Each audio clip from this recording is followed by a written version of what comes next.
ये औरत का चक्कर है सुचित भैया, औरत का चक्कर। चुप साला, तुम लोग को ये मजाक लग रहा है क्या? शायद ये तुम्हारे साथ होता ना तब तुम्हें समझ में आता। अरे चिल चिल मेरे भाई, हम तो बस मजाक कर रहे थे। वैसे तुम्हारी ये कहानी सुनकर मुझे मेरी कहानी याद आ गई।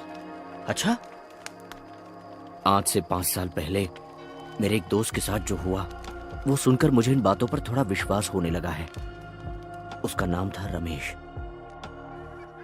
शहर से कोसों दूर एक गांव था जो नैसर्गिक रूप से बहुत ही सुंदर था।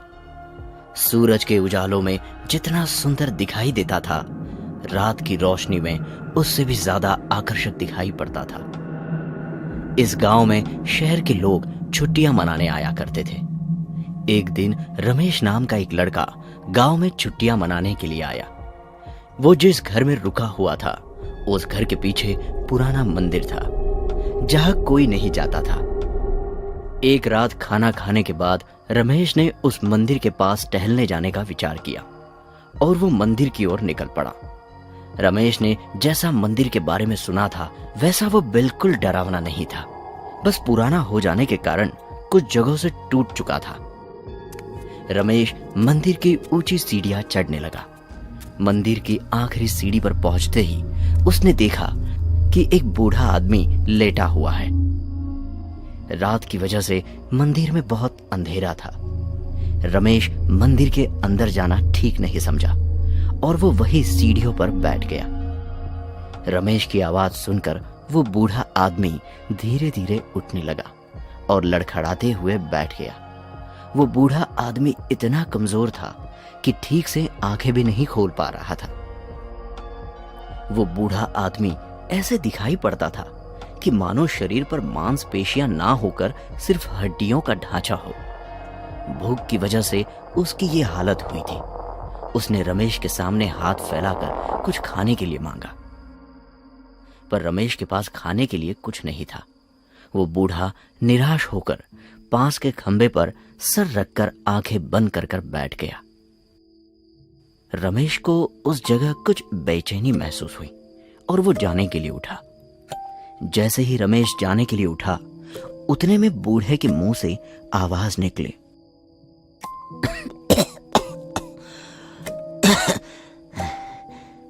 कहानी सुनोगे? रमेश उस बूढ़े की हालत देखकर उसे मना नहीं कर पाया और फिर से सीढ़ियों पर बैठ गया। रमेश को फिर से बैठा देख बूढ़े ने कहानी शुरू की। वो रमेश की ओर झुका और बोलने लगा, इस गांव के बगल में एक गांव है। एक दिन उस गांव में मधु और रघु नाम के लड़के शहर में आए थे। दोनों ही रंगीले मिजाज के थे। जहां भी जाए शराब और शबाब के बिना उन्हें नींद नहीं आती थी। यहाँ भी ऐसा ही हुआ। गांव में आते ही शराब के ठेले पर चले गए। ठेले पर ज्यादा भीड़ नहीं थी। वो दोनों जाकर एक टेबल पर बैठ गए और सबसे महंगी वाली शराब मंगवाई। जैसे जैसे बोतल खाली हो रही थी वैसे वैसे शराब उनके दिमाग पर हावी हो रही थी। ए मधु, शराब ने तो अपना काम कर दिया। अब अगर रात को इंतजाम हो जाए तो मजा आ जाएगा। हाँ? रघु ने आखिरी बोतल खाली करते हुए कहा। सही कहा रघु, पर इस अनजान गांव में हमें लड़की देगा कौन? मधु ने निराश होकर कहा। अभी तक जो आदमी उन दोनों के पीछे बैठा था उनकी सारी बातें सुनकर उनके टेबल पर आकर बैठ गया। बड़े बाल, बड़ी दाढ़ी थी उस आदमी की। बहुत परेशान दिख रही है मियाँ। अस्सलाम वालेकुम, अपन का नाम रावस है। मैं करता ना तुम्हारा रात का इंतजाम। रावस सिगरेट जलाते हुए कहने लगा। लेकिन मियाँ, उसकी कीमत देनी पड़ेगी। हाँ, रघु ने जोश में आकर कहा। रावस मियाँ, अरे पैसों की चिंता आप मत करो, बस माल कड़क होना चाहिए। हाँ, जितने चाहे पैसे ले लो, बस जवानी चाहिए। आहा। मधु ने सुर में सुर मिलाया। उन दोनों का जोश देखकर रावस भी उत्साहित हुआ और कहने लगा, करताना साहब, देखो साहब, आपको उस लड़की का पता बताऊंगा जिसे आज तक किसी ने छूने की हिम्मत नहीं की है। गांव के किसी भी इंसान ने उसके घर जाने की हिम्मत नहीं की है, इसलिए वो लड़की बिल्कुल कुंवारी है। चलेगा क्या? अरे भाई जल्दी बताओ कहाँ रहती है वो? अरे भाई जल्दी बताना कहाँ रहती है वो? रघु ने गुस्से में आकर कहा। गांव के बाहर पश्चिम की तरफ एक बड़ा सा घर है, उसी घर में वो लड़की रहती है। रावस ने आगे झुकते हुए कहा कि एक वक्त पर एक ही इंसान वहां जा सकता है। आज रात वहां कौन जाएगा ये तुम आपस में तय कर लो और फिर मेरे को बताओ। रावस को लगा अब दोनों में झगड़ा होगा, पर ऐसा कुछ हुआ नहीं। मधु ने बड़े ही शांत और नशीले स्वर में कहा, रघु आज तुम जाओ, कल मैं चला जाऊंगा, ठीक है? रघु ये बात सुनकर बेहद खुश हुआ और उस घर की ओर निकल पड़ा। रघु ने जाते जाते उस लड़की को तोहफा देने के लिए सोने की अंगूठी खरीदी। रघु को उस लड़की के घर आते आते अंधेरा हो चुका था और शराब का नशा अभी भी उसके दिमाग पर हावी था। रघु उस लड़की के घर पहुंचा और घर को बाहर से देखने लगा। घर बहुत ही पुराना और डरावना दिख रहा था, पर शराब ने डर को रघु पर हावी नहीं होने दिया। घर के बाहर चारों तरफ अंधेरा था, पर घर के अंदर ऊपर वाले कमरे में रोशनी थी। रघु ने जोर जोर से दरवाजा खटखटाया। थोड़ी देर में एक बूढ़ी औरत ने दरवाजा खोला।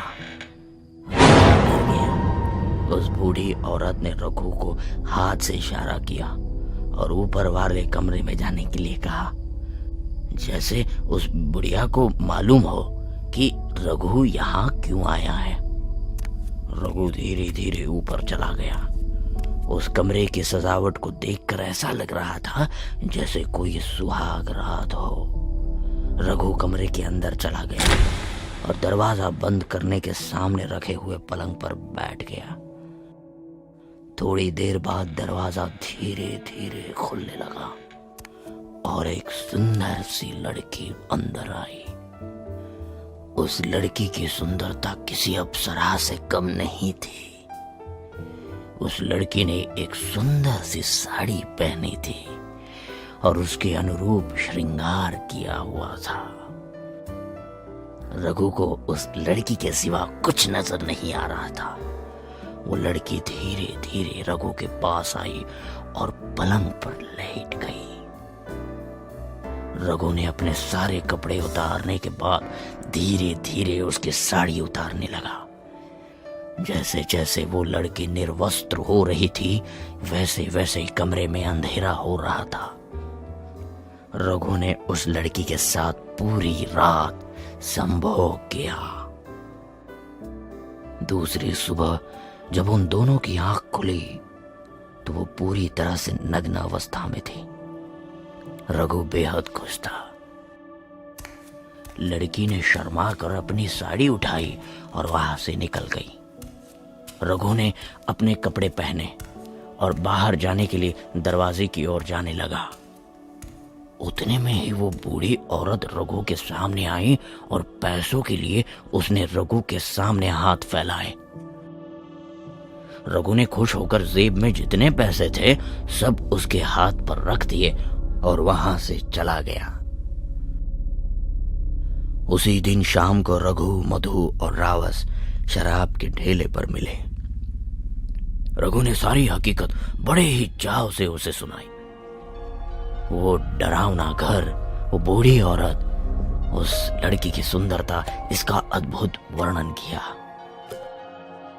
अरे सुनो भाई, मैंने उसे तोहफे में एक सोने की अंगूठी दी ताकि उसे याद रहे उसने किस रईसजादे के साथ रात गुजारी थी।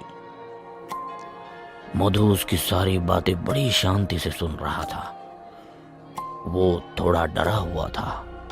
उसने डर भगाने के लिए ढेर सारी शराब पी और उस लड़की के घर की ओर निकल गया। मधु ने जाते जाते रघु से बेहतर और महंगा तोहफा खरीदने के लिए सोचा। उसने सोने की चूड़ियां खरीदी और उस लड़की के घर चला गया। मधु के साथ भी वही हुआ जो रघु के साथ हुआ था। उसने भी सुबह को लड़की के हाथ में चूड़ियां पहनाई। मधु भी उस संभोग के स्वर्ग सुख से प्रभावित था।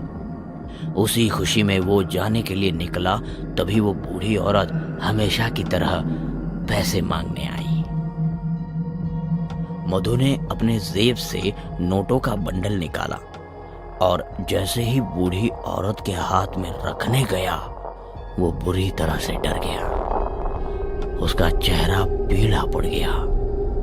उसने देखा कि रघु की अंगूठी और उसकी चूड़ियां उस बूढ़ी औरत ने पहनी थी। उसने पैसे वही फेंक दिए और जान बचाकर भाग गया।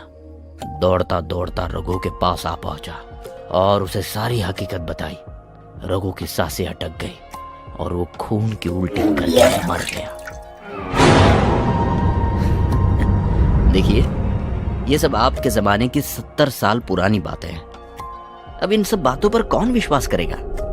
रमेश ने संभलते हुए कहा। न जाने कहां से पर उस बूढ़े आदमी में ताकत आई और वो जोर से कहने लगा, ये कोई 70 साल पुरानी बात नहीं है। ये सिर्फ 10 दिन पुरानी बात है और मैं वही मधु हूं।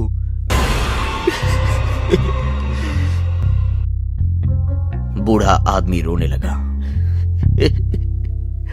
उस लड़की ने हमारा सारा यौवन अपने अंदर खींच लिया। उस दिन से मेरा सारा शरीर धीरे धीरे बूढ़ा होने लगा, जैसे कोई शाप मिला हो। वो हम जैसे के यौवन के सहारे अपने आप को जिंदा रखती है।